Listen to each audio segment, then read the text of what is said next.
నమస్కారం అయ్యా.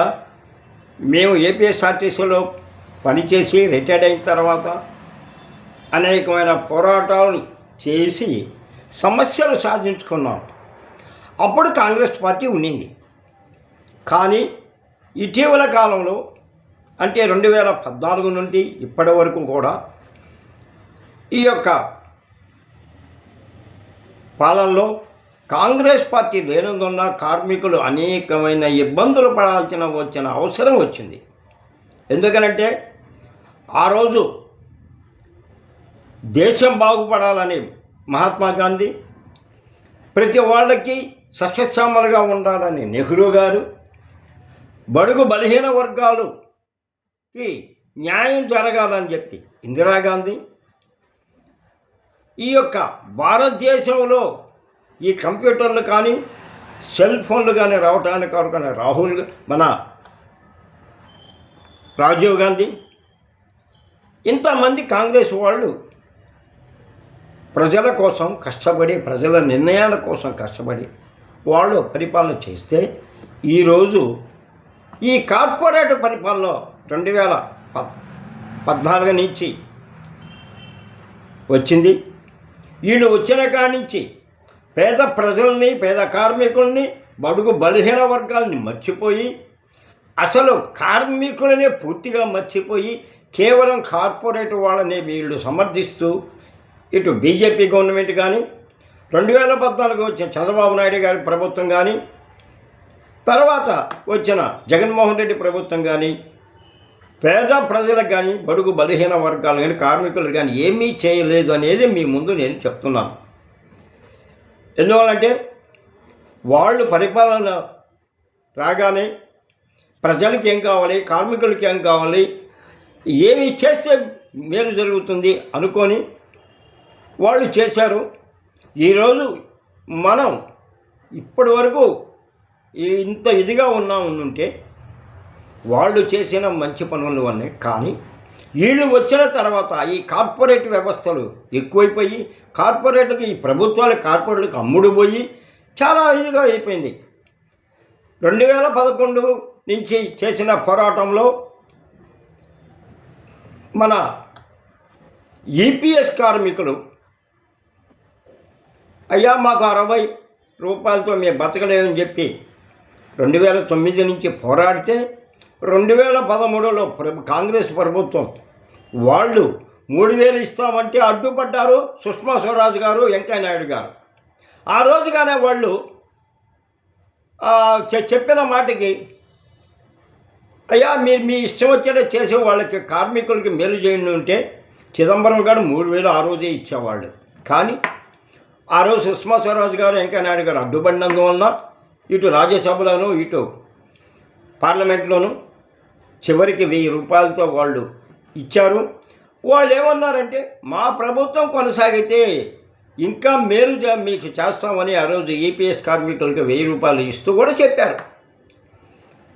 వీళ్ళు వచ్చిన తర్వాత కేవలం కార్మికుల సమస్యలను పక్కన పెట్టేసి కార్పొరేటర్లు ఎక్కడెక్కడ ఉన్నారు, గుప్తధనాలు ఎక్కడెక్కడ ఉన్నాయి, వాళ్ళకి సహకరిద్దామని ప్రయత్నంతో వీళ్ళు ఈ యొక్క బీజేపీ ప్రభుత్వం కానీ, ఈ తెలుగుదేశం గవర్నమెంట్ కానీ, ఇప్పుడు ఉన్న కూటమి ప్రభుత్వం కానీ అదే చేస్తున్నారు. కానీ కార్మికులకు చేయలేదు.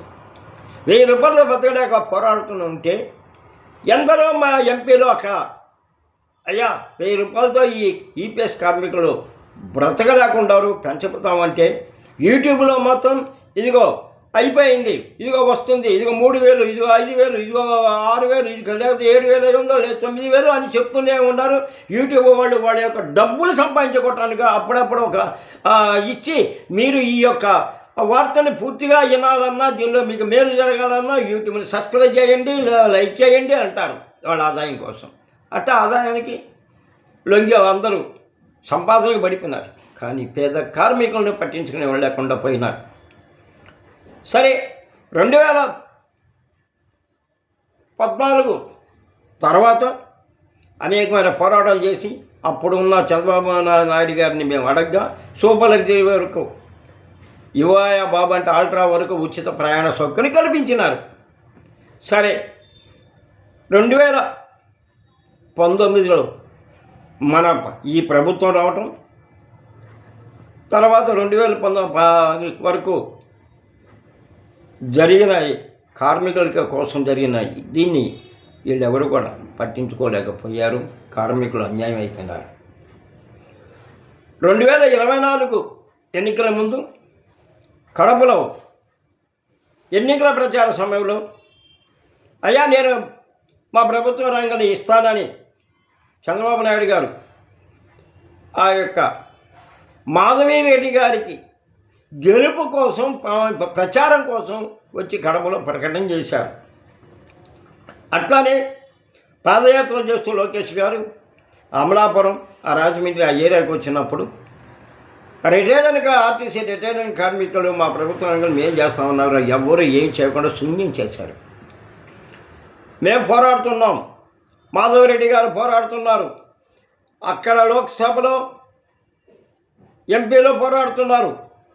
అక్కడ లోక్సభలో మోడీ గారు పట్టించుకోలేదు. మాధవరెడ్డి గారు 2-3 సార్లు అయ్యా ఈ ఆర్టీసీ రిటైర్డ్ కార్మికులు ఈపీఎస్తో 1000 రూపాయలు ఈపీఎస్తో బతకలేకుండా వాళ్ళని పెంచమన్నా కూడా అక్కడ ఉన్న ట్రాన్స్పోర్ట్ మినిస్టర్ గారు ఆయన ఇదిగో తొందరలోనే మన ముఖ్యమంత్రి గారితో మాట్లాడుతున్నానని రాశారు.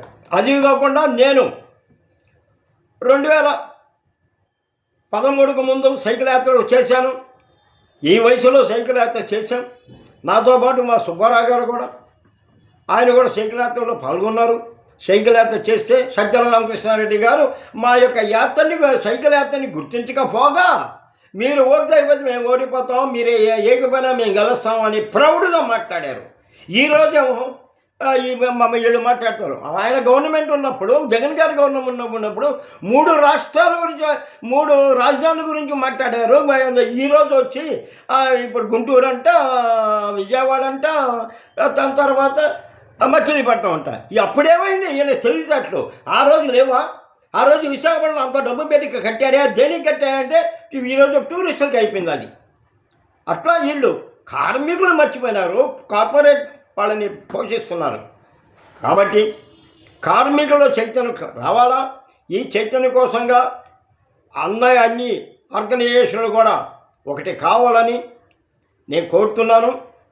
అయ్యా మాకు ఆర్టీసీ రిటైర్ అయిన కార్మికులకు ఆర్టీసీ 2019లో గవర్నమెంట్ అయింది. అంతకుముందు ప్రైవేట్ సంస్థ.